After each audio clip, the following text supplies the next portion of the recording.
सबसे पहले मैं अपने इन दोनों युवाओं एसपी कलवानिया और राम अवतार पलसानिया, ऐसे दोनों युवा जो जाट समाज का गौरव है, इस समाज की प्रतिष्ठा है और इस समाज का सम्मान है।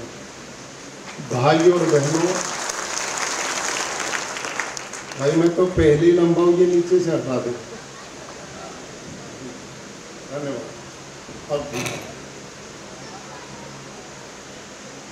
किसी भी कौम के लिए ऐसे संकेत बड़े सौभाग्य की बात होते हैं कि इतना बड़ा जाट समाज, जिसका इतना गौरवशाली इतिहास, जिसके पुरखाओं ने समय समय पर कौम के लिए, समाज के लिए, देश के लिए अपने शरीर की बोटी बोटी कटवाने में भी सौभाग्य समझा हो, ऐसी कौम जो महान बुद्धिमान और महान शक्तिशाली हो, ऐसी कौम जिसका विदेशियों ने और भारतीय लेखकों ने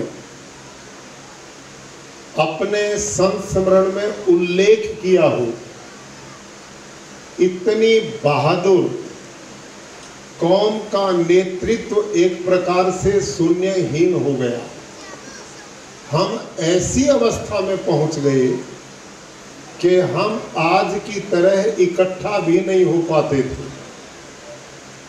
इससे बड़ा सौभाग्य नहीं हो सकता कि हमारे इन दोनों युवा बहादुर जवानों ने इस भरी जवानी में नफासत, नजाकत को ठोकर मारकर कठोरता और संघर्ष का जीवन अपनाते हुए आप और मैं जैसे अपने बाल बच्चों के बीच में रहकर जीवन यापन कर रहे हैं, ये भी ऐसा ही कर सकते थे, लेकिन इनका पूरे साल का 80% समय इस कौम को पुनः एकत्रित करने में लग रहा है। इसके लिए इन दोनों युवाओं को मैं पूरे जाट समुदाय की ओर से बहुत बहुत बधाई और साधुवाद देता हूँ। भाइयों और बहनों, आज हमें गर्व है, ये जितने भी चित्र आपने चारों तरफ दिखाई दे रहे हैं, ये हमारे भारतीय जाट समुदाय के गौरव हैं। ये हमारे इतिहास के प्रणेता हैं। इन्होंने हमें छाती तानकर जीना सिखाने का पाठ दिया। इन सब ने जिन रास्ते को अपनाकर देश की, समाज की, संस्कृति की रक्षा की है, अब अंगड़ाई लेकर पुनः हमने उस दिशा में आगे बढ़ना है। मैं मंच पर आज हमारे जितने ये महापुरुष बैठे हैं, इनको मैं बहुत नज़दीक से जानता हूँ और आप मेरे से भी जानते होंगे। इनमें दो ऐसे घरानों के लोग हैं जिनके बुजुर्गों ने इतिहास बनाया है।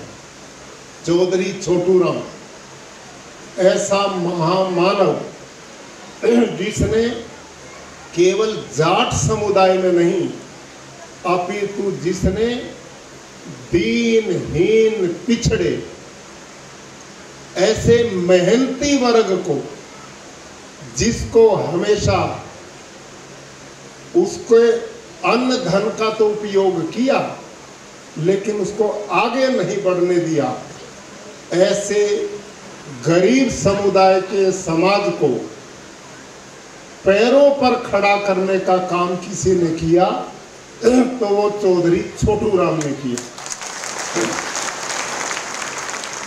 उसके बाद हरियाणा की धरती पर स्वर्गीय चौधरी देवीलाल, जिन्होंने आम जनता के बीच में अपने व्यवहार से अपनी बोलचाल से, अपने जीवन से लोगों के दिलों में जगह बनाई और हरियाणा में मुख्यमंत्री और भारत में उप प्रधानमंत्री के गौरवशाली पद को प्राप्त किया।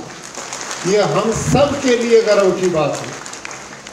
और आज उन्हीं दोनों परिवारों से जुड़े हुए चौधरी रणजीत सिंह जी के विचारों को आपने सुना है, चौधरी वीरेंद्र सिंह के विचार को आपने सुना है।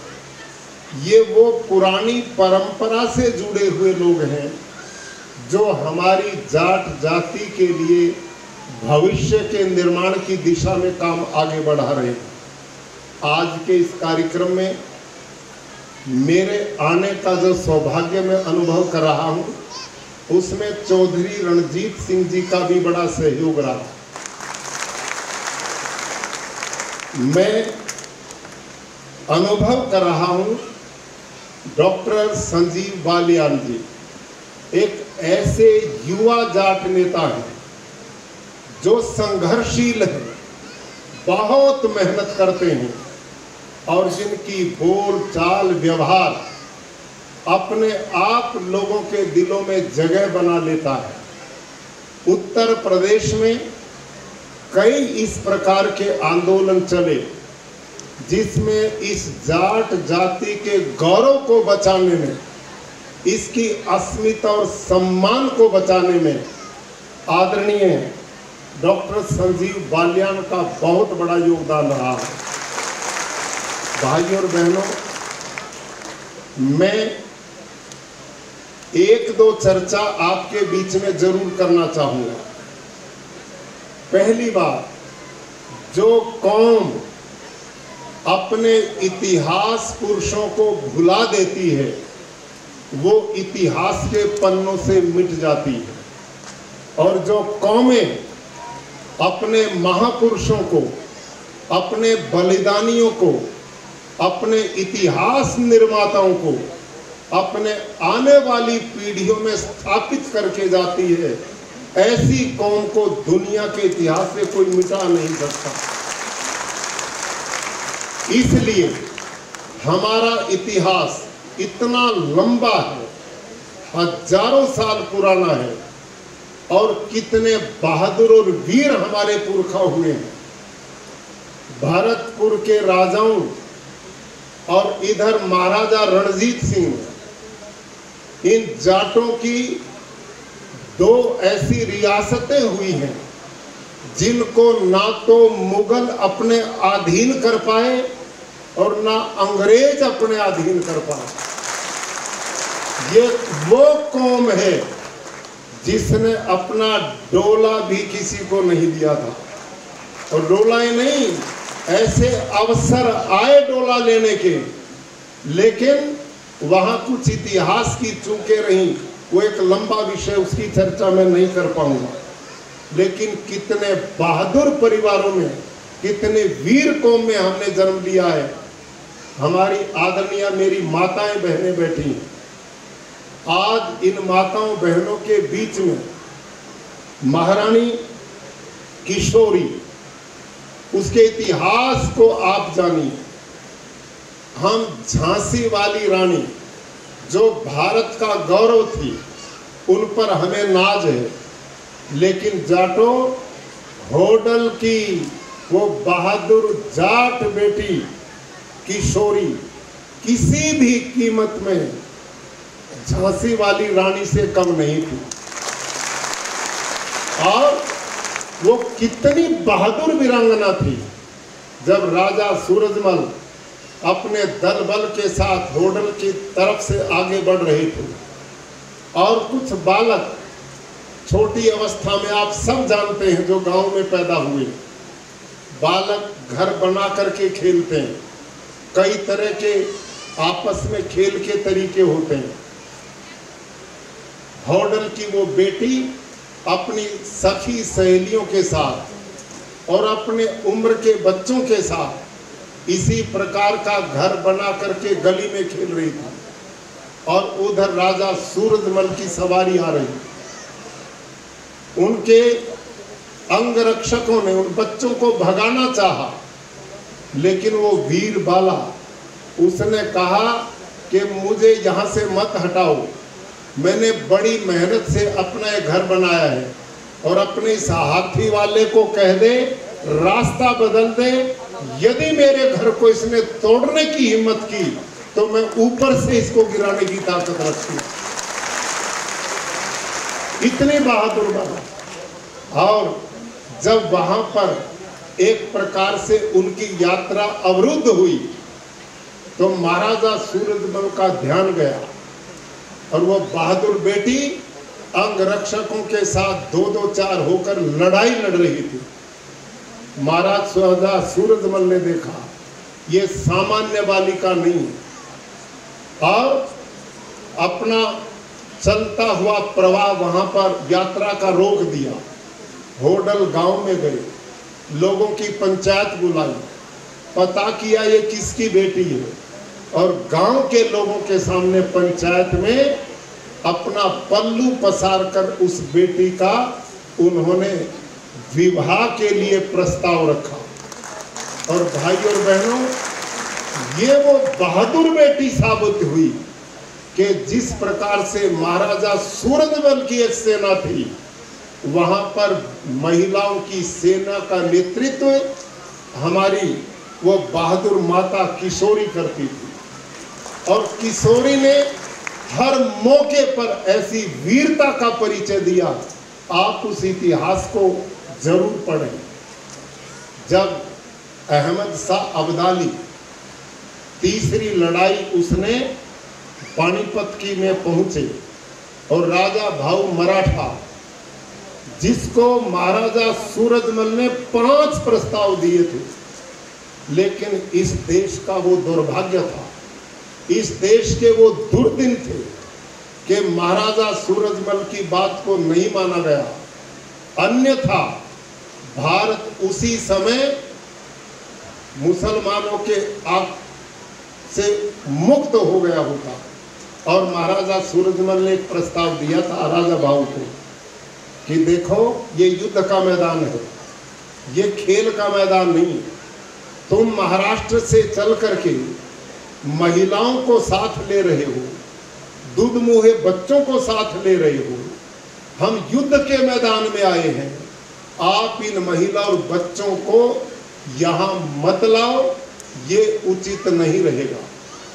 दूसरा, 6 महीने तक पानीपत के मैदान में पड़ाव डाल करके भाऊ मराठा की सेना तैयारी करती रही, और महाराजा सूरजमल ने कहा ये युद्ध का तरीका नहीं है। ध्यान करो, 20,000 सेना, केवल 20,000 सेना अहमद शाह अब्दाली के साथ थी, और राजा सूरजमल ने भविष्यवाणी कर दी तुम जितना लंबा समय लगाओगे यहाँ का मुस्लिम समाज उनका साथ देगा, तुम गुरिल्ला युद्ध तत्काल करो, हमारी विजय निश्चित होगी। वो भी बात नहीं मानी गई, और उसका परिणाम आध घंटा भी हमारी सेना को, मराठा सेना को परास्त करने में नहीं लगा। क्यों? हमारी फूट, हमारी जात पात, हमारा आपस में संगठित ना होना। रात को अहमद शाह अब्दाली ने देखा कि ये इतनी जगह मराठों के पड़ाव में अग्नि क्यों जल रही है। पता लगा कि वहां मराठा की सेना में जितनी जाति बिरादरी के लोग आए थे वो एक चूल्हे पर भोजन भी नहीं करते थे, इतनी छुआछूत मानते थे। और ये बात अहमद शाह अब्दाली को आकर सूचना दी गई कि ये जो अग्नि अलग अलग जल रही उनके पड़ाव में, ये अलग अलग जातियों के भोजन पक रहे हैं, वो एक चूल्हे पर भी नहीं खा सकते। उसी समय अहमद शाह अब्दाली ने रात को ही आक्रमण कर दिया और उसी समय हमें परास्त कर दिया। लेकिन महाराजा सूरजमल ने उस समय भी जितने मराठे हमारी बहनें थी, बेटियां थी, बच्चे थे, जो असहाय हो चुके थे, अनाथ बन चुके थे, उनको शरण देने का काम किसी ने किया तो महाराजा सूरजमल ने किया। महाराजा सूरजमल सम्मान सहित उनको भरतपुर लेकर के आए और पूरे सम्मान के साथ महीनों उनको सांत्वना देकर और फिर अपने अपने घर भेजने का काम किया। ये महाराजा सूरजमल का बहुत बड़ी मानवता और देशभक्ति का परिचय था। और मेरे भाई और बहनों, महाराजा सूरजमल ने, अहमद शाह अब्दाली ने अपने जिन लोगों को दिल्ली के राज पर बैठाया, वहां तो हार गए, लेकिन राजा सूरजमल को यह बर्दाश्त नहीं हुआ। अपनी सेना को लेकर महाराजा सूरजमल ने दिल्ली पर चढ़ाई की और वहां धोखे से उनका बलिदान हुआ। जब धोखे से बलिदान हुआ तो किशोरी ने उस समय कहा, मेरी बहनों आपके लिए सुनने की बात है, किशोरी ने उस समय कहा कि मेरे जितने बेटे हैं, उनका अपना किशोरी का बेटा नहीं था, उनकी जो दूसरी 3 बहनें थी उनसे 4 पुत्र थे और उनमें जवाहरमल को उसने गोद लिया। और उसके बाद भी 4 बेटों को कहा कि महाराजा सूरजमल ने जिंदगी में कभी हार का मुंह नहीं देखा। महाराजा सूरजमल को धोखे से मारा गया, अब जो दिल्ली जाकर उसके बदला लेगा वो बेटा आने वाले समय भारत की राजगद्दी का मालिक बनेगा। और इसका लक्ष्य लिया महाराजा सूरजमल, क्या नाम अपना, जवाहर सिंह ने। जवाहर सिंह ने आकर अपनी सेना के साथ दिल्ली पर चढ़ाई की और लाल किले के दरवाजे जो बंद थे उनको तोड़ करके दिल्ली पर विजय प्राप्त करने के लिए जब आगे बढ़ा तो उस समय देखा कि लाल किले के दरवाजों के सामने बड़े बड़े भाले लगे हुए थे। हाथी दरवाजे की ओर तोड़ने के लिए बढ़ता था, लेकिन भाले हाथी को आगे नहीं बढ़ने देना चाहते थे, कोई रास्ता नहीं बचा।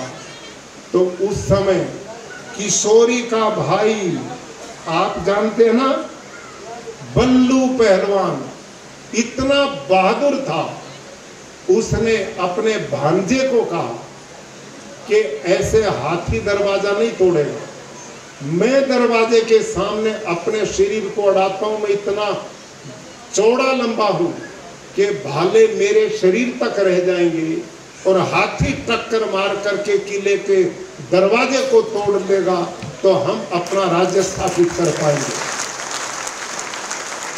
जब जब अपने लोगों को आगे बढ़ाने का काम किया, ये वही लोग हैं जिनको आप फोटो में चारों तरफ देख रहे हैं, जब जब आपने उनको आगे बढ़ाया तो इस कौम का गौरव अस्तित्व भी बढ़ता चला गया। और जहां जहां पीछे हटोगे, जब वही पीछे हटेंगे तो हम आगे कैसे बढ़ेंगे। ये तो एक ही बात है चौधरियों, जो अभी बाल्याण जी ने कही, दुनिया में जीने के 2 तरीके हैं, तीसरा नहीं। दुनिया में जीने के 2 तरीके, तीसरा नहीं है। क्या है? या तो किसी को अपना बना लो और या किसी के खुद बन जाओ। ना किसी को अपना बनाया और ना किसी के बने तो अकेले रहोगे, पिटते रहोगे, कोई पूछने वाला नहीं। ये सीधे सा मामला, इस बात को समझो। चौधरी छोटू राम ने 3 बात कही थी, 2 नहीं 3। उन्होंने किसान के लिए कहा था, मेरे भोले किसान, एक तो तू बोलना सीख ले, शालीनता से, व्यवहार तेरा ऐसा ना हो अक्खड़ पड़े वाला, प्यार से तू बोलना सीख। दूसरा, दुश्मन और अपने को पहचानना सीख ले, ये समझ तेरी आनी चाहिए। और तीसरी बात उन्होंने की थी, ध्यान से सुनो, ये तीसरी बात आज के युग में बड़ी जरूरी है।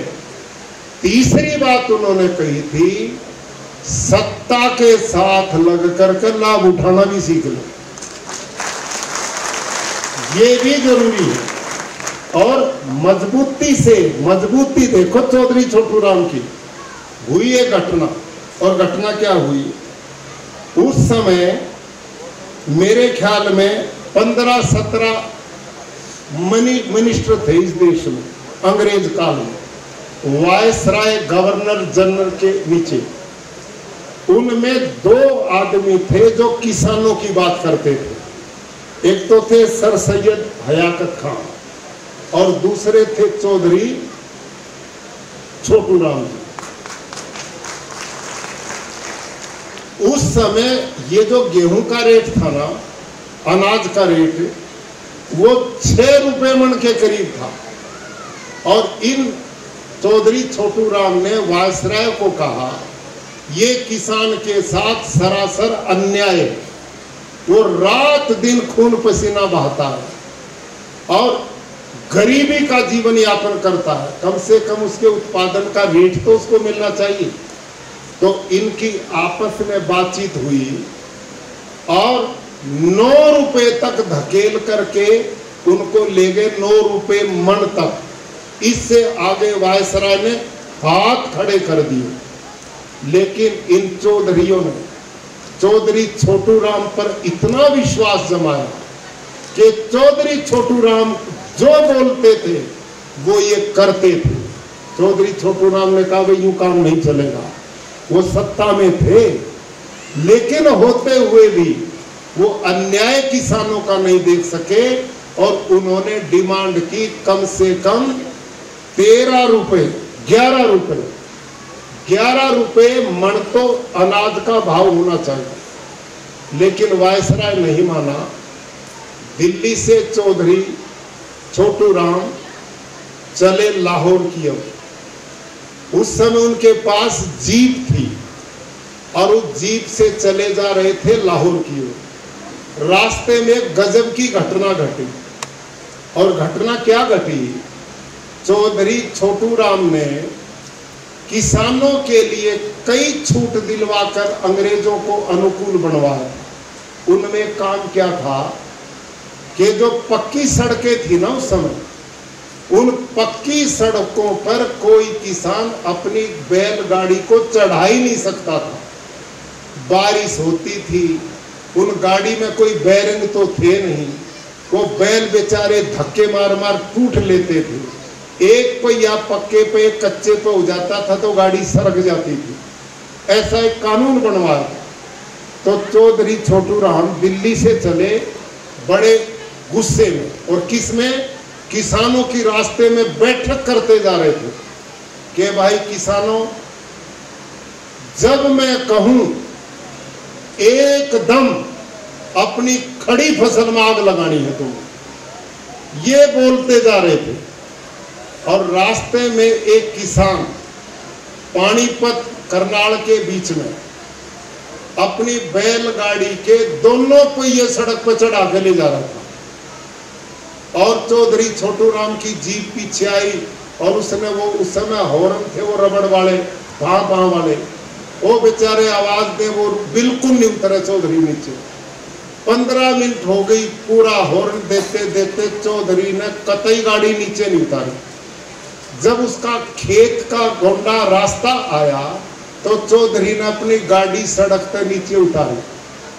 चौधरी छोटू राम गाड़ी आगे बढ़ाकर रोक ली अपनी जीप और बोला भाई चौधरी जरा सुनिए, आ गया चौधरी गाड़ी वाला।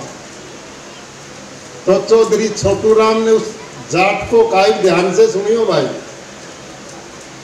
चौधरी छोटू राम ने जाट से कहा कि भाई मैंने सुना है थारा कानून ये था तू एक पहिया सड़क पर चढ़ा सका था, दूसरा नीचे रखना था। मैं कब का हॉर्न बजा रहा हूं, तने दोनों पहिए गाड़ी पर चढ़ा रखे, भले आदमी कानून क्यों तोड़ा। तो इसके उत्तर में वो चौधरी नहीं, तो पता नहीं है छोटू राम जी बात कर रही मेरे से। और जाट कहने लगा, सुन भाई पगड़ी आले, बोला सुन भाई पगड़ी आले, एक पहिया चढ़ाने का कानून तो हमारे छोटू राम ने बनवा दिया और दूसरा हम जाट हैं अपने आप चढ़ा रहे हैं।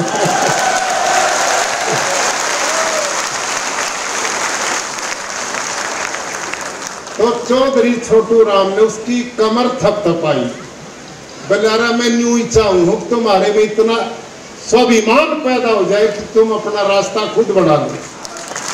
ये सोच चौधरी छोटू राम ने उस समय किसान को दी। भाइयों और बहनों, अंत में मैं एक निवेदन करके अपनी बात समाप्त करता हूं।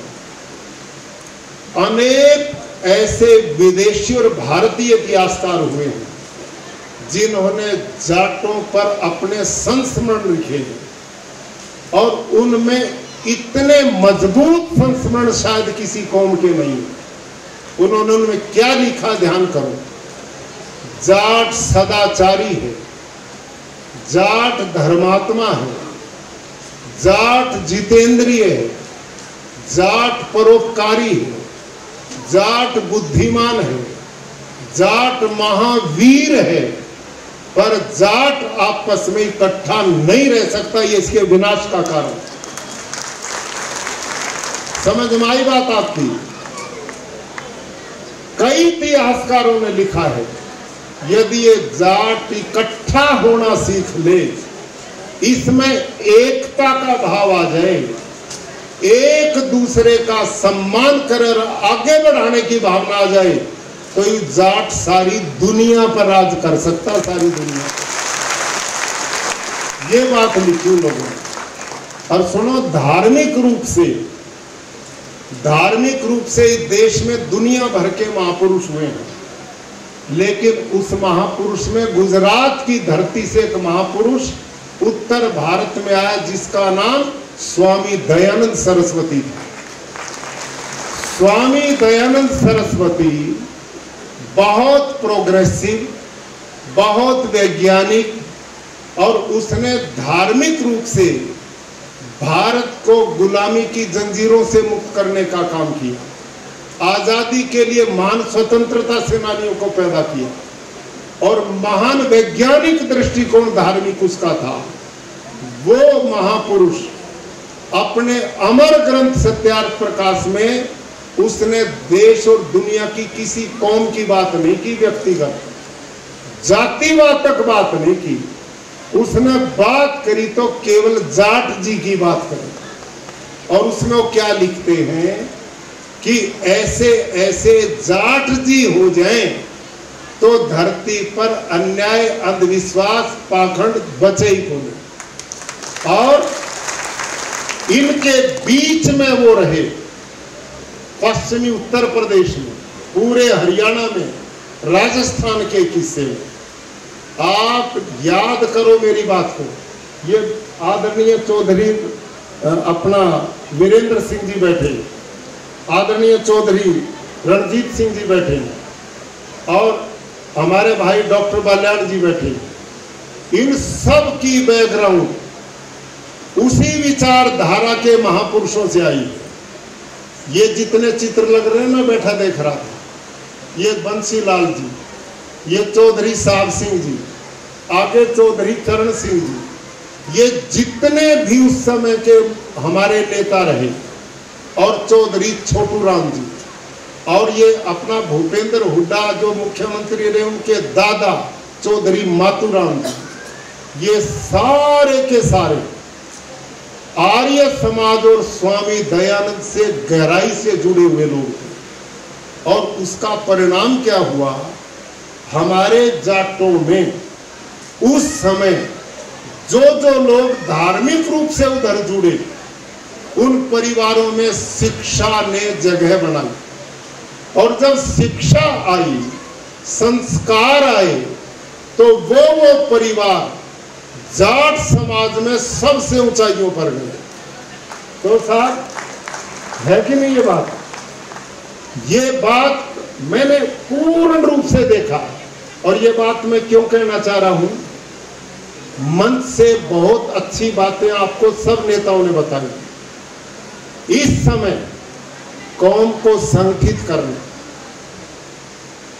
आर्थिक रूप से समृद्ध करना बहुत जरूरी है, लेकिन इन दोनों चीजों का आधार एक ही चीज बनेगी, से ध्यान से सुन लो आप, वो है अच्छे संस्कार और अच्छे विचार।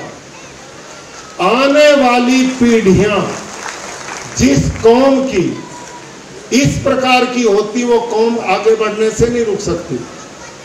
आज आर्थिक रूप से मैं बधाई देता हूं यहां जितने भी मेरे भाई बहन बैठे हैं, आप वो लोग हैं इस कौम में, आप वो लोग हैं इस कौम में जिनके बुजुर्गों ने, जिनके बड़ों ने आपको दुनिया को अपना बनाना सिखाया, और आप अपने अपने गांव और प्रदेश को छोड़कर आगे बढ़ने की भावना से आपने विदेश और पूरे देश में अपनी जगह बनाई।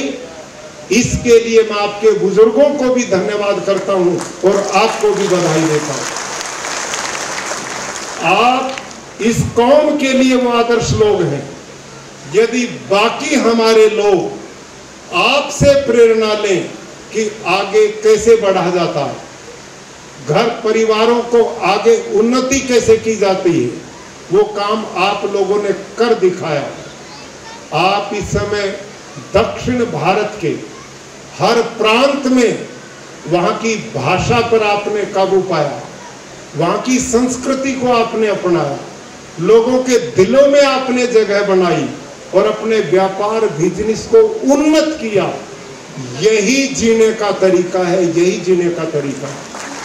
बाकी समाज इस काम को ले, और इसका तरीका आप और हम जो आज के युग में एक रास्ता लेकर आगे बढ़ चुके हैं, अपने उन भाइयों के लिए जो अभी पिछड़े हुए हैं, उनको ये रास्ता दें, उनके लिए रास्ते खोलें, उनकी हर क्षेत्र में मदद करें।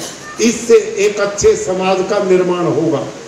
लेकिन इसके साथ एक निवेदन मेरा, ये कौम बहादुर है, वीर है, संघर्षशील है, लेकिन दुख होता है जब अखबारों में पढ़ते हैं कि हमारी युवा पीढ़ी के लड़के नशों में डूबे हुए, दारू के नशे में पड़े हैं, स्मैक के नशे में पड़े हैं, दूसरी ड्रग्स ले रहे हैं। ध्यान करो भाइयों और बहनों, धन धर्म का साधन भी बनता और धन विनाश का भी साधन बनता है।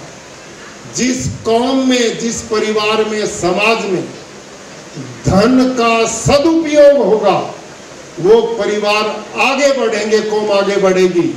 और जिस कौम में धन का अपमान होगा, उसका दुरुपयोग होगा, उस धन के द्वारा हमारे बच्चे गलत रास्ते पर जाएंगे, गलत संस्कारों के साथ जाएंगे और इन नशों में पड़ेंगे। कितना भी धन है वो किसी काम का नहीं। किसी ने लिखा ना, भाई अच्छा पुत्र काहे धन संचय, पूत सुपूत काहे धन संचय, और पूत कुपूत काहे धन संचय। यदि आप लोगों ने, हमने अपनी संतानों को संस्कारवान, विचारवान, बुद्धिमान बना लिया, तो धन नहीं कमाओगे तो वो अपने आप कमा लेंगे। और यदि हमने ये संस्कार नहीं, ये धन कमाया, तो सारे की दारू पी जाएंगे, कोई लाभ इसका नहीं। वही कौम आगे बढ़ेगी जिसके बालक शिक्षा में आगे बढ़ेंगे, विचार से उन्नत होंगे, शरीर से बलवान होंगे और व्यसनों से मुक्त होंगे। हमारी कौम में सारी चीजें, दो चीजों पर थोड़ा विचार करो। एक तो आपसी एकता भाव, एक दूसरे की मदद, और दूसरा नशों से मुक्ति, नशे से मुक्ति। आने वाली पीढ़ियों को बचाओ।